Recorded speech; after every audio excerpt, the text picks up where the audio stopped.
If you ever wondered why winter jerkbait fishing can be so successful for some anglers and not for others, this episode is for you. We are covering the top mistakes all anglers make while fishing a jerkbait in the wintertime. Welcome to the Lure Lab. I'm your host, the captain, Andrew Full, and any product that we talk about today will be listed down below in the description, and you can type in code SERIOUS10 and save yourself 10% off over with our good friends at Omnia. Anglers make way too many mistakes fishing every technique, right? But the winter jerkbait is probably one of the most overutilized presentations in the winter, but also one of the hardest ones to turn followers into biters. So avoid these three mistakes and let's get Ty Berger on. All right, Ty. So winter jerkbait fishing, right? And anglers make a ton of mistakes and we're prone to it as well. But I want to know what your mistake number one is that you often make or anglers you see them make it. Yeah, this is one that I think that this is one of the bigger misconceptions in cold water jerkbait fishing because you and I, like, we're roughly same age. Like, we grow up really hearing a lot of guys, whether that is on Bassmaster TV or reading about it in articles. Like, I remember listening to guys talk about pausing a jerkbait for 30 seconds out there. And if you've truly gone out and fished that way, it is like the worst. Like, ever to pause a jerkbait for that long. Like, just think of a standard cast is going to take you like literally 10 minutes to work one cast. And I personally think that, and what I've seen a lot, especially with, like, look, we have the use of forward facing sonar these days. I think the biggest misconception is that we can actually work it too slow, even in cold water. In case in point, like, I fished in Alabama and Tennessee a lot last year, like in January, and the water temps down there were significantly colder than a lot of those guys had seen. Where, like, I fished on Gunnersville when the water temp was 41, 42. I fished actually with Hunter Shryock on Nickajack, same water temps, very cold water temps. And the biggest thing that we kind of figured out during that water temp is that those fish wanted the bait fairly fast. Like, once you got their attention with the bait, they actually preferred it coming up in the water column a little bit, and not necessarily like super fast and aggressive twitches, but just not pausing it for 30 seconds. Now, I have definitely been on bites before. For example, 2 years ago, I was on a Erie and we were on a bite where the smallmouth would only hit it if that bait was sitting still. But even at that point, those fish would hit it about 2 or 3 seconds into the pause. So you'd pop it, pop, pop, let that bait kind of sit there, let it slowly sink a lot of times, and then you would feel the bait just punk. You would feel it like a catfish bite, right? Like, you're just sitting there catfishing, and all of a sudden the line just starts going off, like a catfish picked up your cut bait, right? So I think that there is a very big misconception that you need to work it like uber slow to get bit on a jerk bait. And like I said, with the use of forward facing sonar these days, you see how a bass is reacting, and more times than not, even in cold water, I feel like you can work it fairly, not necessarily fast, but just not super slow, if that makes sense. And to me, the best fisherman on the water is the most efficient fisherman, right? So if you have a guy that's spending 30 seconds on every pause and he makes like 20 casts in a day, like, you could probably make 200 casts in that same like time frame. So if I can cover that much more water than that guy, I feel like the odds are in your favor. And so that's one of my biggest things that I think is just a mistake in cold water jerkbait fishing specifically. Yeah, so it sounds like what you're saying is stay consistent on your retrieve. It doesn't have to be the same, like one, one, one, but maybe like one, pause for 2 or 3 seconds, one, two, and a nice rhythmic approach to it, right? So you can make those fish bite. And yeah, I'm with you. Like, even on Erie, when it thaws up here where I'm at, like, the water could be 38 degrees. And if I'm not moving it every 2 to 3, maybe 5 seconds max, but I'm staying consistent with that motion, like, I don't get bit. They'll eat it on a pause, but it has to be like in rhythm. So yeah, man, it's surprising to me, like, watching the old school guys that would wait 30, 45 seconds at times. And if you go back and watch that footage, like, they're waiting, right? And then they move it once And guess what? Like, that's when they get bit, is Yeah. right after they move it. Yeah. It's like, yeah, Yeah. that fish was looking Yeah. at it for 4 minutes. Like, come Yeah. on. Exactly. He's waiting for it to move a lot of times. So I think that's a big deal. Like I just think that you can really fish too slow, like in that situation, and you're just not going to cover a lot of water in a day. And it's painful. Like it is super painful to actually fish a jerkbait that way. Ty, what would you say is the second mistake that anglers make while fishing a jerkbait in the winter? Okay, this one's gonna sound a little bit weird because I have played into this as much as anyone, but something I feel like I have learned a little bit is that in really cold water, at times, for example, like the Berkeley Stunna, it's a slow sinking bait. Most of your jerk baits aren't going to perfectly suspend in the water column because even like a Vision 110, a suspending one, like you get into really cold water, it's going to want to either, typically sink or do something. But a number of years ago, I was actually talking to some guys at Berkeley, and they were actually saying how like they have gotten on bites in really, really cold water where the only way they could get bit is if that bait is slowly rising in the water column, which is vastly different than I feel like we've heard a lot over the years. And so I have really, over probably the last 2 years, really just paid attention to it. And I will still say that most of my time is spent with like a Berkeley Stunner or a bait that's going to have that slow sink in cold water. But there have been a few days where that slow rise is actually a big deal. Now, when it comes to the slow rise of a bait, some guys might think like balsa baits or like floating jerk baits. I what I actually prefer to do is take a bait that may or may not suspend in the water column, like a Vision 110, and just put smaller hooks on it. Something to just get that bait to be a little bit more buoyant. And it's not like rising fast. It's more or less just that slow creep up in the water, which can be a big deal. I think it's more a deal in a little bit shallower water.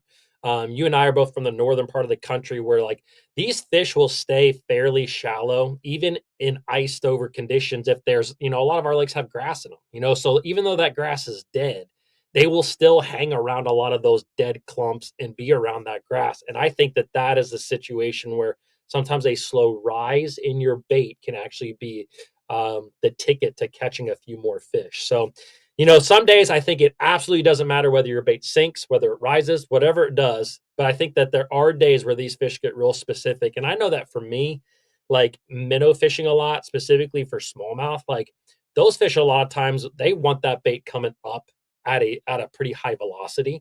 And so I just think that upwards motion at times is that bait kind of getting away from that fish. It just triggers something in them that sink may not. So that's something that I think I hate to. The one thing I like to do in fishing is simplify, and I feel like that just makes things more complex because you got to really pay attention to your bait. But look, if we're getting into like the nuances of some of these, like jerk bait and just fishing in general, like that stuff can be a big deal. Yeah, I mean, you can watch some of the best anglers in the world, right? And they'll actually mix in an upward jerking motion to their jerk baits to make that bait flee upwards. And Yep. I've seen that too, specifically on smallmouth on the Great Lakes when it is sunny and flat calm. For me, they will only eat it when I pop that jerk bait up, right? Like sunny, flat, calm. But if it's cloudy or windy, they prefer that bait to slowly sink, in my opinion. So yeah, I think that's a great mistake that anglers should pay more attention to, because a lot of us just pick up a jerk bait and go, right? But there's all Yeah. these tiny little minute details that help us catch more fish. Yeah.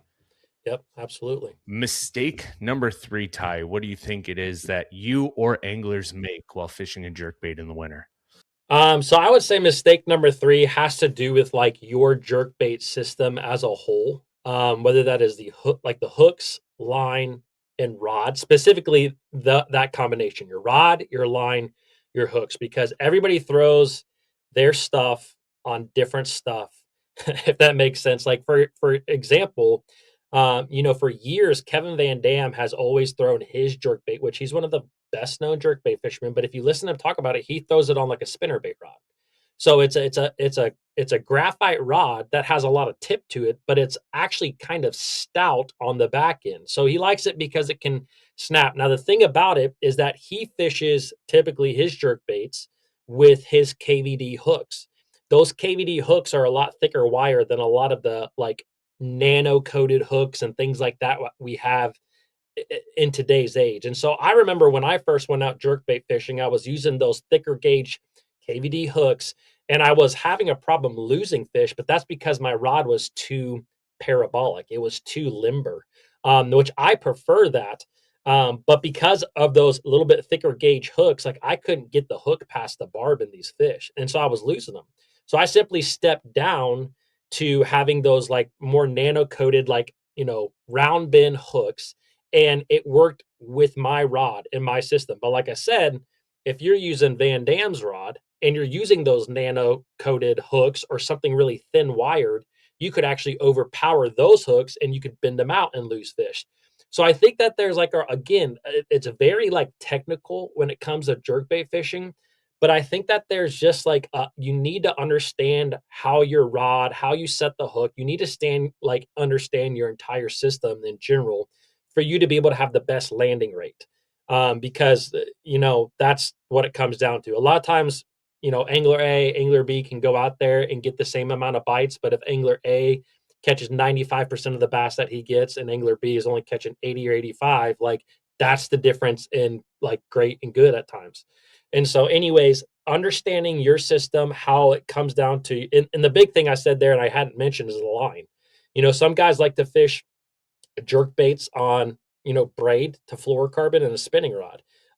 Braid doesn't have any stretch, and so like if you have that, again, you just have to think about your rod, how it's going to impact the whole system. I personally, like, I'm a 10 or 12 pound fluorocarbon guy.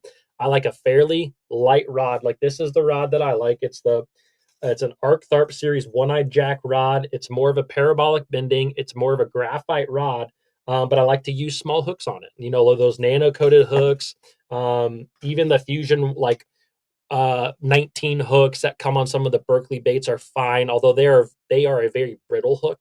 So like they just snap. Like there's no give in them. Like they'll just snap. So I've actually broke off several of those hooks. So I still like, there's a lot of good hooks out there in the market. I don't want to say there's one that's better than the other because like there's so many. Even like the original Gamakatsu round bends, like they're good hooks. So there's a lot of things. Just understanding your entire system is very important because you can listen to one angler talk about, hey, you need this rod or you need this rod, but they're not thinking about the whole system and how it kind of impacts and plays into each other. Right. I think we need to beat the drum repeatedly over with everyone who listens, right? And just bass fishing in general is fish your confidence, figure out what works for you and Mhm. go to town, right? Like I'm with you, Ty. I fish very similar jerkbait. It's like the same thing, like lighter rod, medium light, like 6'10" max, 10 Yep. to 12 pound test. Like I get a lot of heat for it, but I personally love the megabass hooks until they bend out, right? Because I can loosen up my drag. I don't have to set the hook. They eat it and you just reel and kind of sweep and you're locked up and you take your time. You're going to keep them. But as soon as they bend, you got to change them. So Yeah. like it's just having confidence in your system and you're going to catch way more bass. Yeah. Personally, Yeah. That's it. It's confidence, just like you said. Like if you're at the end of the day, if you're fishing from the bank or the boat, if you are hooking up with every fish that bites and landing every fish that bites, then you probably don't need to change your configuration, your rod, your reel, your line, your hooks. Like as long as those things are happening, you're good to go. Like it works for you. But if you're losing fish, that's when you need to start tinkering and kind of figuring it out. got one last bonus question for you here, Ty, before I cut you loose. But the Lure Lab is partnered with Omnia Fishing, and it's the Omnia Juice of the Week. And the question is, this is going to be a tough one. I hope you're ready. What do you feel is more important in winter, the color of the jerkbait or the weather conditions? Color of the jerkbait or the weather conditions. Man, I tell you what, that is a tough one. Um, I'm gonna go with conditions is the most important aspect of it, though. Um, I do think that in winter the color of your jerk bait is important because, like, a lot of times we're like we said, we're not fishing it super slow, but we'll be fishing it a little bit slower than normal, and so therefore the bass just get a good look at it. And so I think that that is very important. But I do think that at times there's a number of different colors that can work. You might be throwing a real natural translucent bait, and then someone might be throwing a literally a bright red bait because red just works in the winter, in the pre-spawn, whenever, and still catch fish. So I'm going to say conditions to me are a really big deal when it comes to jerkbait fishing. And honestly, I feel like bass will bite a jerkbait in the winter under a number of different circumstances, but how you work the bait can be important. And we even talked about that a little bit. Like you said, like certain days you like that bait that rises in the water column, or certain days sinking in the water column. So it's just understanding the mood of the fish on those conditions. But I think that color is less important. I always say go out and try to get around the fish before you start messing around with colors, because more times than not you're at least going to get some followers on a jerk bait, even if it's like the worst color imaginable. And they're bass at the end of the day too. Like their brain is tiny and it's frozen in the winter, so it's they're probably not thinking too much. I mean, the winter is a great time to upsize your bait slightly, be more confident in what you're throwing, right? And then just when you get bit, remember what that cadence was that you were using, in what color you have on, and what the conditions were outside. And I think you're going to catch 5 to 10 times the amount of bass. And in the wintertime, it might be 3 to 5 bites in a day that you have to capitalize on. So just be more confident and quit making these mistakes that all of us are privy to making when throwing jerk baits, no matter what the season is. But I think in the wintertime, we have to be more productive and more confident in what we're throwing than any other time of year, because the fish's metabolism is slower. They don't need to eat all the time. They're not exerting as much energy. So just fish every cast with confidence, and you're going to put a lot more bass in the boat. And that's a wrap, everyone. Thanks for tuning into this week's episode here on the Lure Lab. I hope you enjoyed the new format. And if you made it this far and you haven't left a comment yet, please let us know if you enjoyed it or not down below in the comments. And if you're new here, hit that subscribe button. We greatly appreciate it. And if you're listening on your favorite podcast platform, leave a review if it allows you to do so. We greatly appreciate everyone who tunes in on a weekly basis here to the Lure Lab, and we'll catch you all next week.